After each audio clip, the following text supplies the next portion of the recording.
Ustadz, saya mau bertanya, apakah orang yang suka adu domba termasuk orang sombong? Apakah saya harus sombong terhadapnya? Apakah dia orang yang sakit rohaninya? Orang yang suka adu domba apakah termasuk orang sombong? Sombong itu kata Rasulullah menolak kebenaran dan menganggap remeh orang lain. Kalau dua perkara ini ada pada dirinya, ya sombong. Tapi kalau dua perkara tersebut tidak ada pada dirinya, maka ia tidak sombong, tapi ia berbuat dosa besar. Dia pelaku dosa besar.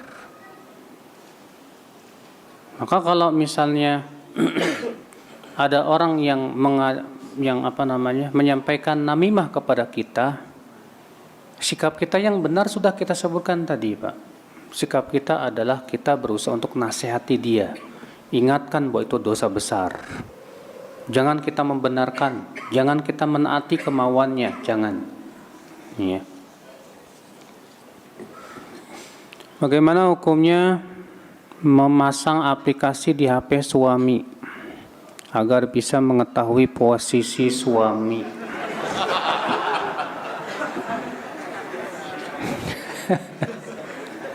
Demi kebaikan kami, jika terjadi apa-apa bisa pantau suami. Ini mah takut suami kawin lagi.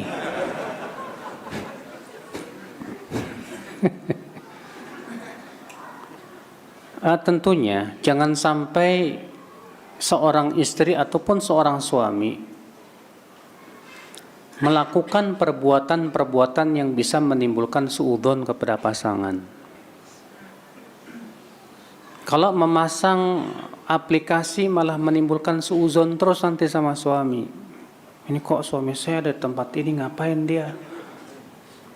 Akhirnya gara-gara aplikasi itu mengakibatkan suudzon terus. Maka lebih baik tinggalkan, gak usah lah. Ya kan untuk kebaikan juga Ustadz, kalau terjadi apa-apa. Lah kalau terjadi apa-apa, apa kemampuan kamu? Sementara suami jauh, kamu tahu suami lagi di sana, terjadi apa-apa gimana? Apa yang kamu lakukan? Udah tawakal aja sama Allah, serahkan dia kepada Allah. Allah yang mampu menjaga suami Anda dari berbagai macam keburukan. Allah yang mampu membolak-balikan hati suami Anda. Maka serahkan aplikasinya kepada Allah Subhanahu wa taala. Biarlah Allah yang Maha tahu apa yang dilakukan oleh suami saya. Kalau suami saya berbuat dosa antara dia dan Allah Subhanahu wa taala. Adapun kamu sebagai seorang istri, jangan sampai melakukan perbuatan yang menimbulkan suudzon. Karena suudzon itulah pintu terbesar yang menyebabkan retaknya hubungan suami istri.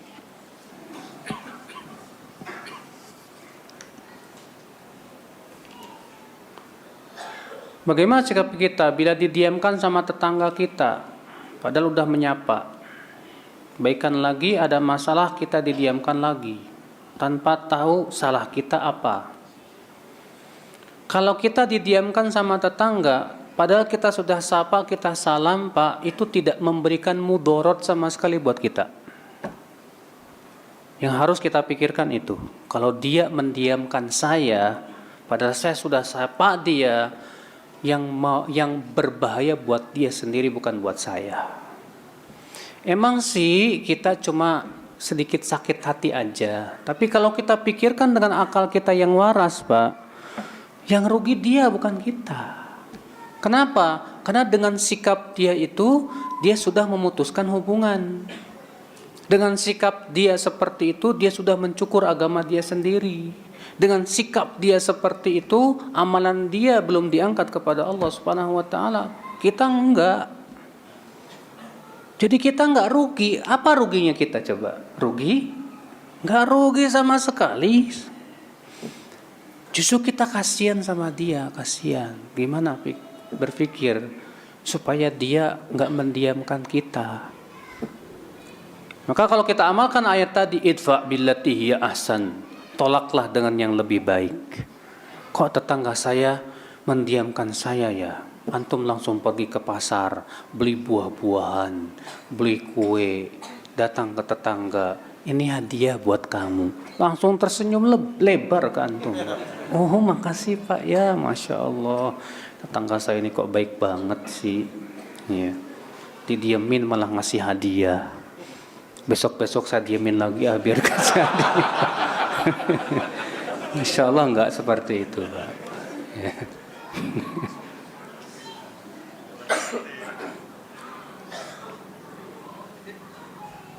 Bagaimana menyikapi atau menasihati agar tidak tersinggung apabila seseorang yang kita hormati lebih tua atau orang tua curhat dengan berujung menggibah orang lain atau saudara sendiri karena beliau merasa tersakiti.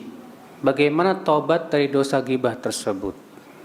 Ya, kalau misalnya ada orang yang lebih tua dari kita curhat ke kita kemudian menggibah dia karena dia merasa sakit hati sama dia, antum hibur. Antum bilang begini Pak, semua perbuatan dia yang menyakiti hati Bapak itu dosa buat Bapak apa buat dia? Ya dosa buat dia. Bapak dosa enggak dengan seperti itu? Ya saya enggak dosa. Bapak dapat pahala enggak? Oh iya, Bapak dapat pahala. Karena dia yang menyakiti hati Bapak, dia sudah mentransfer pahala kepada Bapak. Tapi kalau kita gibah dia Pak, kita sama-sama transfer lagi pahalanya ke dia. Jadi satu sama. Udahlah biarin aja lah Pak.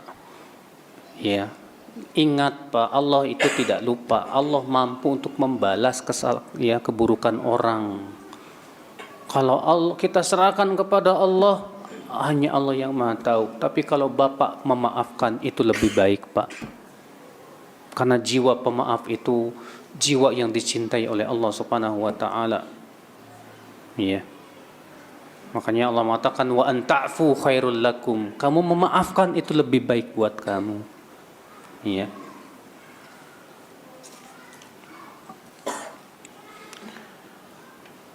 Dulu sebelum hijrah, saya belum sempat mengganti puasa Ramadan yang terlewatkan. Bagaimana cara yang afdal untuk menggantinya? Ini terlewatkannya karena apa? Karena malas, karena sakit, karena uzur, atau tidak.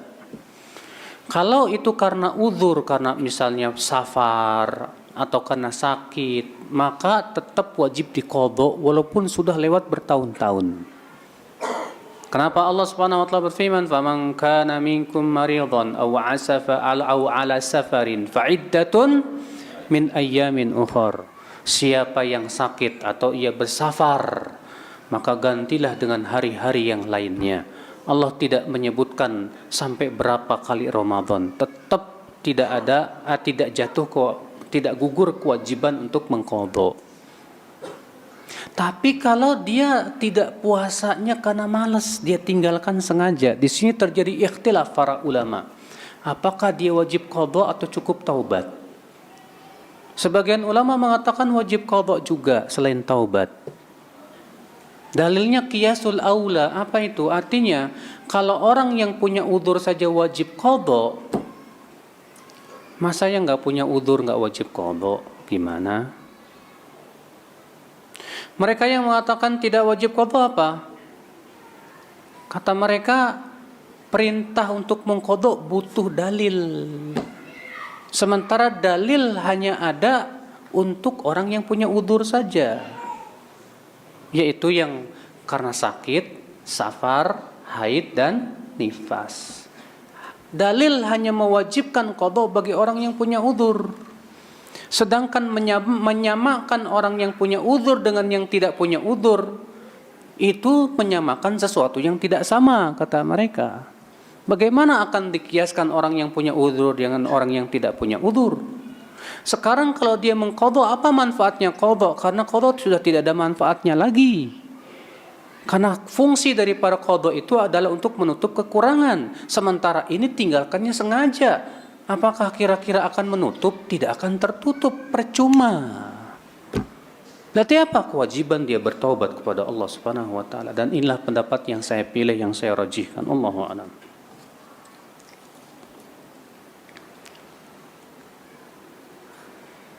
Jika kita menyalurkan segala curahan hati di sosmed, boleh enggak?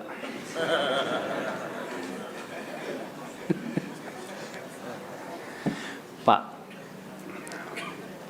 Bapak curhat kepada orang mengadukan perbuatan Allah kepada Bapak, kan lucu. Iya enggak? Yang ngasih Bapak ujian siapa? Allah. Kemudian Bapak mengadukan perbuatan Allah kepada makhluk yang tidak bisa menghilangkan manfaat dan mudarat. Apa tidak lebih baik kita hanya mengadukan kepada Allah yang bisa menghilangkan mudarat tersebut? Jadilah seperti Nabi Syuaib yang berkata, innama ashku bathi wa huzni ilallah. Sesungguhnya aku hanyalah mengadukan kesedihanku dan kesusahanku kepada Allah saja. Buat apa kepada manusia, Pak? Contohnya Ustadz, misalnya saya nggak bisa pasang parabola. Bapak justru kalau seperti itu terkesan minta-minta loh, Pak. Aduh, hari ini saya sakit, nggak punya duit buat berobat. Itu namanya modus, mau minta-minta. Aduh, nggak bisa pasang parabola. Ya, hati-hati Pak, nggak usah, nggak boleh seperti itu. Seorang mukmin itu harus jiwanya mulia. Kata Rasulullah, al-yadul ulya khairum minal yadis sufla. Tangan di atas lebih baik dari tangan di bawah. Nggak usahlah kita mengadukan kesusahan kita kepada orang lain. Udah cukup sama Allah Subhanahu wa taala saja. Kecuali kalau misalnya antum udah beli parabola, nggak tahu, nggak bisa caranya, antum nanya, ada yang bisa pasang parabola nggak ya? Saya bingung nih caranya nih, nggak bisa misalnya. Teman nggak punya karena tinggal di hutan.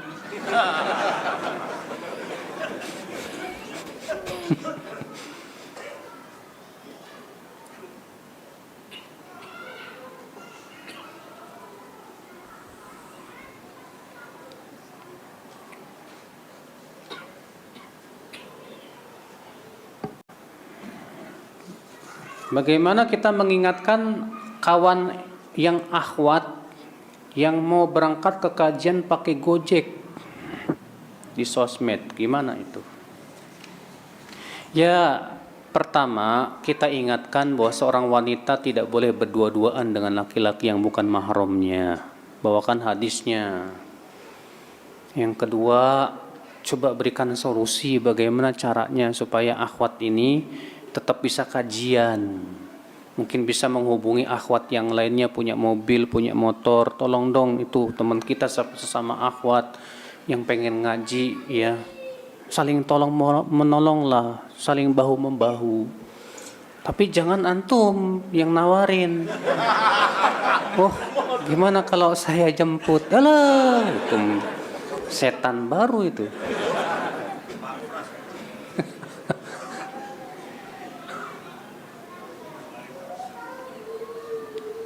Bagaimana cara yang baik untuk mendamaikan dua saudara yang bermusuhan? Kalau tidak ada cara kecuali dengan berdusta, nggak apa-apa.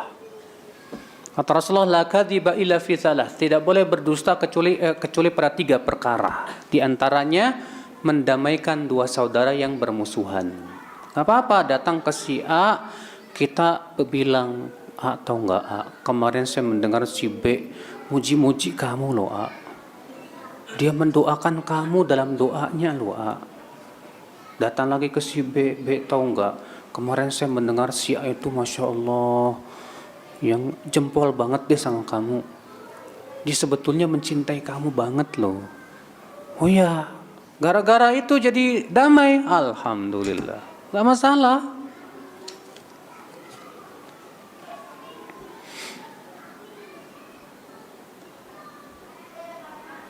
Bagaimana kalau kita kedatangan tamu dan menginap di rumah kita, tapi si tamu ini suka gibah? Bagaimana kita menyikapinya? Ya kamu kan yang punya rumah, kamu yang harus tegas dong. Bilang kepada dia, maaf akhi, rumah saya bukan tempat gibah. Apa susahnya? Kalau misalnya dia marah gara-gara itu, akhirnya apa? Ya udah saya pergi aja lah. Ya udah nggak masalah kan? Alhamdulillah selamat dari keburukan dia. Yang penting kita berusaha ingatkan, nggak boleh gibah, haram akhi. Udahlah kita ngomongin yang lain aja, ngomongin poligami yuk, jangan.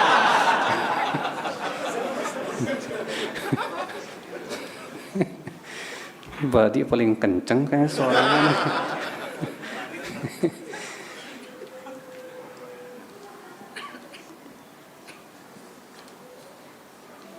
Saya bertengkar dengan kakak saya, lalu pertengkaran tersebut saya ceritakan kepada ibu, paman, dan bibi. Apa manfaatnya kamu ceritakan?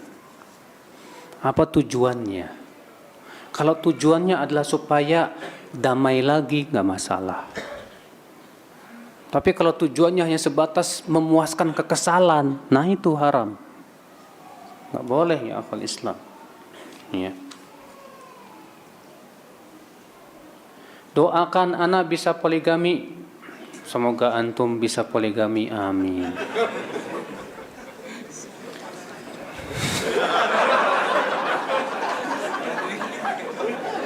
Cuma masalahnya malaikat mengaminkan ya Pak ya. Amin, dan engkau akan mendapat seperti yang kamu doakan. Ya alhamdulillah juga. Kayaknya modus ini ya. Yang nanya nih modus nih Pak.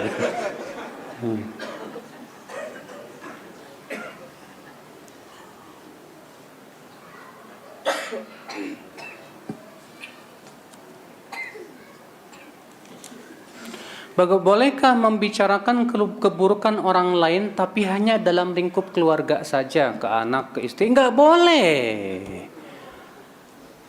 Maaf Pak, sekadang suami sama istri gibah orang. Dikiranya ini kan cuman suami istri.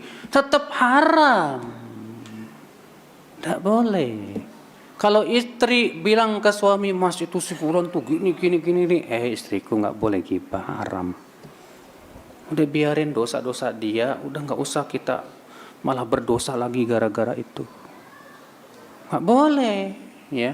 Atau kepada anak kita, atau kepada istri kita, memburuk-burukan orang lain tuh haram, Pak. Udah biarin aja lah. Ya. Masih banyak kok obrolan yang lain, kenapa ngobrol yang itu? Apa saja yang harus dilakukan ketika anak baru lahir? Anak baru lahir yang pertama ditahnik. Tahnik itu kurma dilembutkan banget, kemudian disimpan di mana? Langit-langit. Iya. Kemudian apakah diazankan atau tidak? Dikomatkan ikhtilaf para ulama. Sebab khilafnya itu adalah bahwa apakah hadisnya sahih atau tidak. Mereka yang mengatakan hadisnya hasan mengatakan itu sunnah. Mereka yang mengatakan hadisnya dhaif mengatakan tidak sunnah. Saya lebih condong kepada orang yang mendhaifkan hadis tersebut, karena jalan-jalannya semuanya tidak ada yang sahih. Ya.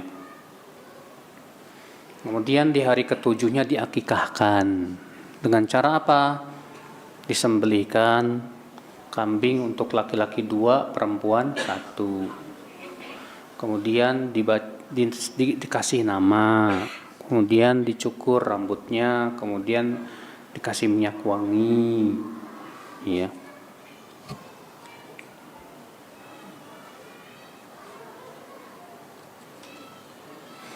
Asap pembakaran daging babi najis nggak Ustadz? Saya soalnya tadi lewat di depannya.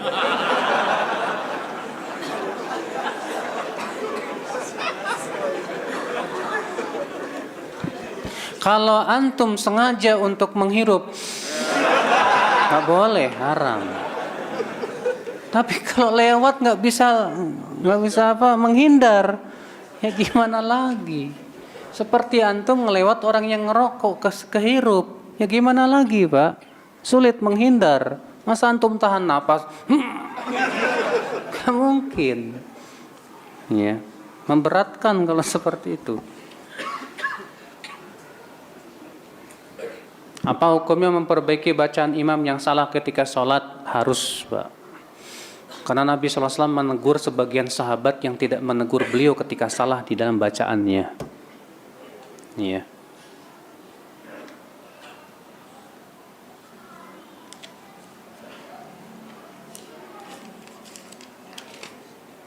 Waduh, ceritanya panjang.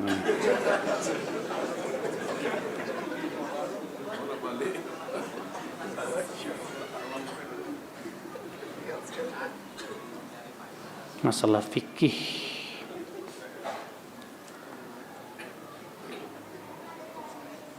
Nanti deh ya masalah fikih ya. Menolak sumpahnya orang yang menurut kita bergibah atau namimah padahal ia seorang muslim, apa tidak juga termasuk orang yang suuzon ya Ustadz? Masalahnya kan Pak, sumpahnya dia itu dalam rangka namimah. Sekarang boleh enggak orang bersumpah dalam rangka namimah? Haram. Berarti itu sumpahnya bukan pada tempatnya itu. Makanya kan Allah mengatakan wala tuti' kulla halafin mahin. Jangan kamu menaati setiap orang yang suka bersumpah tuh. Mahin tapi hina. Bersumpah hina. Hammazin, suka mencelak-celakan. Masya'im binamim, berjalan untuk namimah. Artinya dia bersumpahnya untuk namimah. Tetap nggak boleh kita benarkan, Pak. Ya. Karena itu sumpahnya bukan pada tempatnya. Boleh nggak bersumpah nama Allah disebut-sebut dalam perbuatan maksiat? Nggak boleh.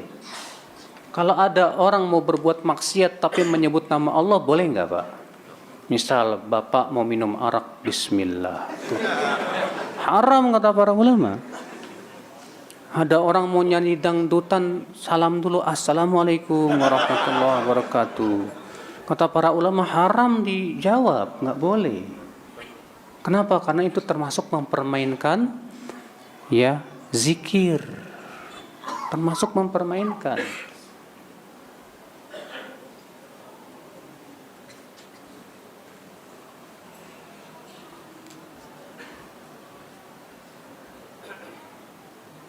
Suatu ketika kita pernah memiliki kejadian lucu bersama teman. Kemudian hari menceritakan kejadian lucu tersebut pada orang lain. Mungkin tanpa ada beliau. Apakah itu termasuk ghibah? Kejadian lucu ini Pak, aib apa bukan? Dan orangnya enggak masalah enggak kalau diceritakan? Maka kan Rasulullah SAW ketika mendefinisikan ghibah apa? Dzikruka akhaka bima yakrah, menyebut saudaramu dengan apa yang ia tidak suka. Makanya tanya dulu, saya boleh nggak menceritakan kejadian lucu ini ke teman? Kata dia nggak apa-apa, ceritain aja. Itu bukan aib kok, iya, nggak masalah. Kalau dia bilang jangan nggak usah, ya udah jangan. Ya. Oke Pak, baik, semoga yang saya sampaikan bermanfaat. Mohon maaf bila tidak bisa menjawab semuanya. Ibnu Abbas berkata, orang yang menjawab semua pertanyaan itu orang gila, Pak. Dan saya bukan orang gila.